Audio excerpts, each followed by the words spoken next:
Hello guys welcome back to my channel Jai knowledge Odia. तो आज आम देखा बाईगामी उपरे कौन सब लॉ अच्छी section 494 IPC and section 17 of Hindu marriage act bigamy रे डील्स करे। एठारे दुईटी सेक्शन उपरे बाईगामी उपरे कहुई। तो first section 17 of Hindu marriage act कौन कहूँ ना punishment of bigamy. Any marriage between two Hindus solemnized after the commencement of this act is void if at the date of such marriage either party had a husband or wife living, and the provision of section 494 and 495 of the Indian Penal Code 1860 shall apply accordingly। এই ଆକ୍ଟରେ କୁହାଯାଇଛି ଯଦି ଦୁଇଟି ହିନ୍ଦୁମାନଙ୍କ ମଧ୍ୟରେ marriage ହେଉଛି ସେହି marriage ସମୟରେ এই ଆକ୍ଟ କମିଟମେଣ୍ଟ ହେବା ପରେ ସେହି ମ୍ୟାରେଜ୍ ସମୟରେ ଯଦି କୌଣସି ଜଣେ ବ୍ୟକ୍ତିର ହଜବେଣ୍ଡ ହେଉ କିମ୍ବା ୱାଇଫ୍ ହେଉଥାନ୍ତୁ ତେବେ ସେ ମ୍ୟାରେଜ୍ଟି ଭଏଡ଼୍ ହେବ ଏବଂ ଏହା ସେକ୍ସନ୍ 494 ଏବଂ 495 ଇଣ୍ଡିଆନ୍ ପେନାଲ୍ କୋଡ଼୍କୁ ଆଟ୍ରାକ୍ଟ କରିବ। ଏହି ପ୍ରୋଭିଜନ୍ ହିସାବରେ ସେ ପନିଶମେଣ୍ଟ ପାଇବେ। ତେବେ ଚାଲନ୍ତୁ ଦେଖିବା ଏବେ 494 ଆଇପିସିରେ କ'ଣ ପ୍ରୋଭିଜନ୍ସ ଅଛି। ସେକ୍ସନ୍ 494 ଆଇପିସିରେ କହିଛି marrying again during life time of husband or wife. यार अर्थ जदि कौन व्यक्तिर लाइफ रे थरे मैरेज सरी एवं तार पूर्वर स्त्री किंबा स्वामी जीवित अच्छी यह आउ थे मैरेज कर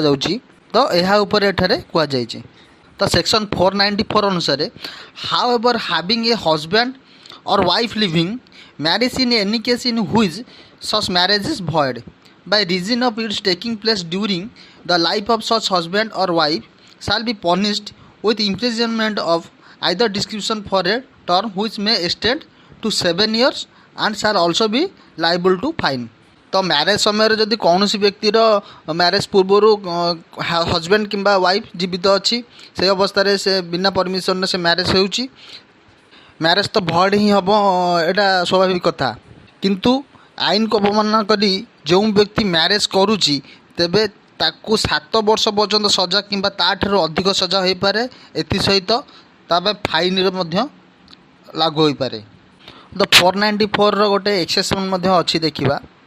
कही this section does not extend to any person whose marriage with such husband और wife has been declared void by a court of competent जुडिकेशन।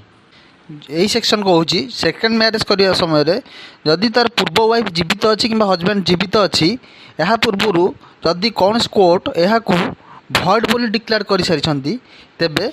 यह पर जदि से मैरेज करुँचे यह बाईगेमी रे जीव ना। यार आउ गोटे एक्सेप्शन अच्छी देखा not to any person who contracts a marriage during the life of former husband और वाइफ इफ सच हजबैंड और wife at the time of the subsequent marriage shall have been continuously absent from such person for the space of 7 years and shall not have been heard of by such person as being alive within that time, provided the person contracting such subsequent marriage shall before such marriage takes place inform the person with whom such marriage is contracted of the real state of facts so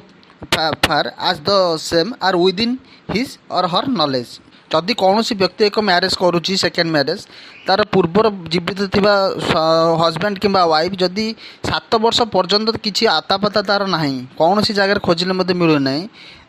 तेबे से व्यक्ति जदि second marriage करुँची तेबे एठारे या बाईगेमी रे धरा जीव ना एवं मैरेज भॉइड हेब ना जदि यही सब नॉलेज से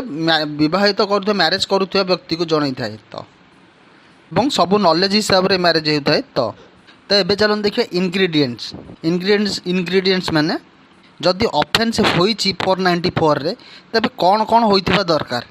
ଫାର୍ଷ୍ଟ ପଏଣ୍ଟରେ ଯିଏ ଆକ୍ୟୁଜ୍ଡ ଯାହା ଉପରେ କେସ୍ଟି ହୋଇଛି ତ ପ୍ରଥମ କଥା ହେଲା ସେ ମ୍ୟାରେଜ୍ ହୋଇଥିବା ଦରକାର।